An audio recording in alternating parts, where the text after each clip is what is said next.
மல்லி 2 ரூபாய் உன் குந்தலேறி உதிரும் பூ கோடி ரூபாய் பஞ்சு மிட்டாய் 5 ரூபாய் நீ பாதி தின்று தந்ததால் லட்ச ரூபாய்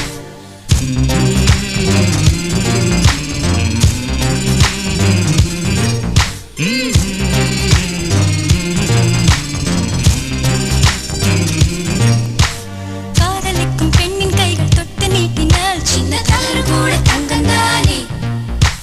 காதலிக்கும் பெண்ணின் வண்ண கண்ணம் ரெண்டிலே மீண்டும் பருவம் கூட பவழம் தானே சிந்தும் வேர்வை